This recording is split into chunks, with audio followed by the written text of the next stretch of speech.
আজকে দৌলতপুর ইউনিয়ন জামাত ইসলামের পক্ষ থেকে আয়োজিত দাওয়াতি সভায় আল্লাহ পাক রব্বুল আলামিন আমাদেরকে সহি সালামতে উপস্থিত হওয়ার তৌফিক দান করেছেন। সেই মহান আল্লাহ তাআলার লাখ কোটি শুকরিয়া জ্ঞাপন করছি। জোরে বলি আলহামদুলিল্লাহ। অতঃপর শত শত কোটি দরুদ ও সালাম বর্ষিত হোক সমগ্র মানব মুক্তির দিশারি নবীর সম্রাট সাইয়্যিদুল মুরসালিন খাতামুন নবিয়্যিন হযরতে মুহাম্মদ রাসূলুল্লাহ সাল্লাল্লাহু আলাইহি ওয়াসাল্লামের উপর। সম্মানিত উপস্থিতি, আজকের এই দাওয়াতের সভায় উপস্থিত রয়েছেন দৌলতপুর উপজেলার সম্মানিত আমির, জামাত বাংলাদেশের পক্ষ থেকে মনোনীত সংসদ প্রার্থী জনাব হযরত মাওলানা মোহাম্মদ বেলাল উদ্দিন সাহেব, বায়তুল আলিম মাদ্রাসার ভারপ্রাপ্ত অধ্যক্ষ, এবং জামাত ইসলামের নেতৃবর্গ, আমার সামনে বসা সম্মানিত সুধী মণ্ডলী।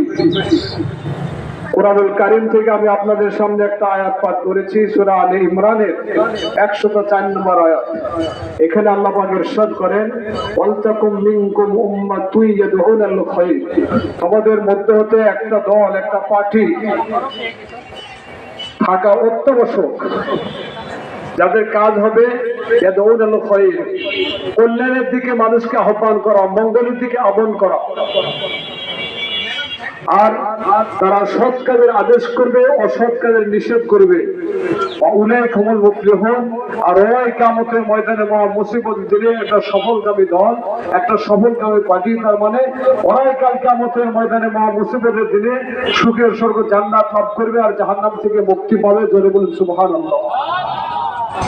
সম্মানিত উপস্থিতি, আমরা শুনি দল কেন করতে হবে। অনেকে না বুঝে বলে যে দল করার কথা কোরআনে কোন জায়গায় আছে।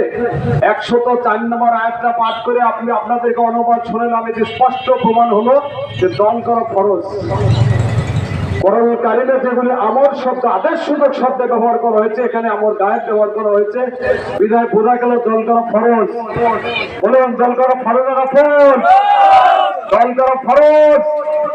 আল্লাহ পাক রব্বুল আলামিন এক জায়গায় না অনেক জায়গায় বলেছেন, আউলাইকা হিজবুল্লাহ, যারা সৎ কাজের আদেশ করে, অসৎ কাজের নিষেধ করে, আল্লাহর জমিনে আল্লাহর আইন চাই, কোরআন আইন চাই, আর সত্যের শাসন চাই, ওদেরকে আল্লাহ পাক হিজবুল্লাহ, আল্লাহর দলের মানুষ বলে আখ্যাত করেছেন। বলে বলুন সুবহানাল্লাহ। আর যারা নবীর সূত্র, আল্লাহর সূত্র, মানুষের গড়া আইন এই জমিনে প্রতিষ্ঠা করতে চায়, তাদেরকে এক জায়গায় তাগুত বলে আখ্যাত করলেন, আর এক জায়গায় শয়তান বলে আখ্যাত করেছেন, আর এক জায়গায় হিজবুশ শয়তান, ওরা শয়তানের দলের মানুষ, ওরা অনন্তকালেতে জাহান্নামে আখ্যাত করেছেন। সকলে বলে নাউযুবিল্লাহি মিন যালিক। আল্লাহ পাকের কাছে এই দল করা থেকে পাওয়া যায়। তাহলে বোঝা গেল কি দল করা ফরজ। আল্লাহ পাক রব্বুল আলামিন সূরাতে সূরা নামে একটা সূরা অবতীর্ণ করেছেন, মানে পরামর্শ সূরা, ইসলামী গণতন্ত্রের সূরা। গণতন্ত্র হারাম এই কথা বলে জাতিকে একটা বোকা বানায় কিছু আলেম ওলামার ভাই আমার শুনে রাখুন। আল্লাহ পাক গণতন্ত্র সম্পর্কে একটা সূরা অবতীর্ণ করেছেন। এই সূরার মধ্যে আল্লাহ পাক রব্বুল আলামিন গণতন্ত্রের কথা বলবে, যে অনুবাদ করে আপনারা দেখবেন, তাই বাংলাদেশ জামাত ইসলামী ইসলামী গণতন্ত্রে বিশ্বাসী, ইসলামী শূরায় বিশ্বাসী, আর মানুষের গড়ে যে গণতন্ত্র রয়েছে ভাই আমার, এর সঙ্গে যুদ্ধ করে বাংলার জমিনে ইসলামী গণতন্ত্র, কোরআনের আইন, সত্যের শাসন, দ্বীন ইসলাম কায়েম করতে চায়। এই হল তাদের উদ্দেশ্য। কি বলেন, ঠিক কিনা? বাংলাদেশ জামাত ইসলামী যারা যোগ দিয়েছে, চুরি করে, ডাকাতি করে, সন্ত্রাসী করে না, এদের এনে অপবাদ রচনা করা হয় যে রাজনীতি কেন করে। ভাইরা শুনুন, প্রত্যেকটা নবী রাসূল দুনিয়াতে রাজনীতি দিয়ে ইসলাম শুরু হয়েছে। ইয়া আইয়ুহান নাস কুলু লা ইলাহা ইল্লাল্লাহ, হে বিশ্বের মানুষেরা শুনো, প্রত্যেকটা নবীর একই দাওয়াতি ঝান্ডা ছিল। হে বিশ্বের মানুষেরা, তোমরা পড়ো, তোমরা মনে প্রাণ স্বীকারোক্তি পেশ করো, আল্লাহ ছাড়া কোনো বিধানকর্তা নাই, আল্লাহ ছাড়া কোনো সংবিধান রচনাকারী নাই, আল্লাহ ছাড়া কোনো শাসনকর্তা নাই, লালনকর্তা নাই। লা ইলাহা ইল্লাল্লাহ অর্থ ভাই আমার এটাই।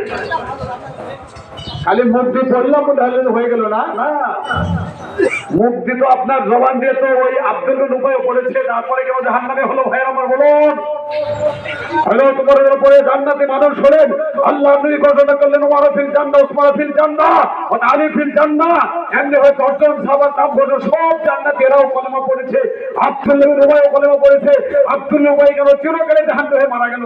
আর এই সমস্ত সাহাবী কেরামগণ চিরকাল কি জন্য জান্নাতে মারা গেছে? ভাই আমার, একমাত্র সমস্ত সাহাবী কেরামগণ আল্লাহর দলের মানুষ ছিল, রাসূলের দলের মানুষ ছিল, কোরআনের পক্ষে ছিল। আব্দুল্লাহ বিন উবাই যদিও মৌখিকভাবে স্বীকার করতে অন্তর সাথে কোরআনকে মানেনি, রাসূলকে মানেনি, আসতে হবে কোরআনের আইনকে সে মনে করে বিশ্বাস করে বিধায় অনেক আয়াত দ্বারা প্রমাণিত রয়েছে বিধায় আব্দুল্লাহ বিন উবাই অনন্তকালের জন্য জাহান্নামী। ইন্নাল মুনাফিকিনা ফি দারকিল আসফালি মিনান নার, নিশ্চয় মুনাফিকরা জায়গায় জাহান্নামের অতল তলে। আর শুনে রাখুন, মতপার্থক্য থাকতেই পারে, ইসলাম এটা বৃহৎ জিনিস। মতপার্থক্য ছোট ছোট থাকতেই পারে, সমস্ত মতপার্থক্য ভুলে গিয়ে আল্লাহ পাক ঘোষণা দিলেন আর আকিমুদ্দিন ওয়ালা তাতাফাররাকু, আল্লাহর জমিনে আল্লাহ দিন প্রতিষ্ঠা করো, কোরআন হাদিস সম্বলিত সংবিধান আল্লাহর জমিনে প্রতিষ্ঠা করো, মতপার্থক্য সৃষ্টি করো না। এইখানে কোনো মতপার্থক্য সৃষ্টি করা যাবে না।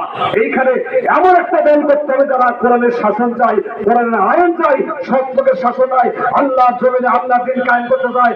আমি চিন্তা ভাবনা গবেষণা করে দেখেছি, একমাত্র বাংলাদেশ জামাত ইসলাম এদের কোন থেকে কোরআনের দাওয়াত কেউ দেয় না, ঠিক কিনা? আল্লাহ বলতে যে রাসূল মালিক মাউজিল আলাইহি, হে রাসূল আপনার প্রতি যাহা কিছু অবতীর্ণ হয়েছে সমস্ত একগুলি মানুষের মাঝে পৌঁছায় দেন, মানুষের কর্মপরে পৌঁছায় দেন।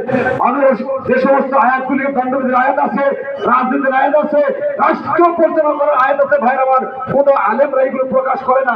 একমাত্র জামাত ইসলামের সমর্থনকারী আলেমরা ছাড়া অন্য কোন আলেম বাংলাদেশে এগুলি আয়াতগুলি পড়ে ঠিকই কিন্তু অনুবাদ করে না, ব্যাখ্যা করে না, তফসির করে না। ভাইয়ের আমার, এইগুলি গোপন রেখে আল্লাহ পাক বলেছেন কিছু আয়াত মানবে আর কিছু আয়াতকে অমান্য করবে, তার কিয়ামতের ময়দানে কঠিন জাহান্নামে নিক্ষেপ করা হবে, দুনিয়াতে তোমরা লাঞ্ছিত বঞ্চিত হবে।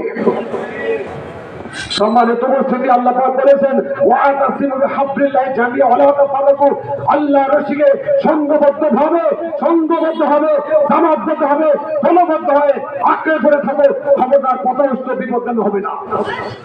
জাতিকে বোকা বানার জন্য কিছু আলেম ওলামা ফতোয়া দেয়, দল করতে বুঝাইছে, রাজনীতি করতে, রাজনীতিতে তো কোরআন শুরু হয়েছে, রাজনীতি ইসলাম শুরু হয় না।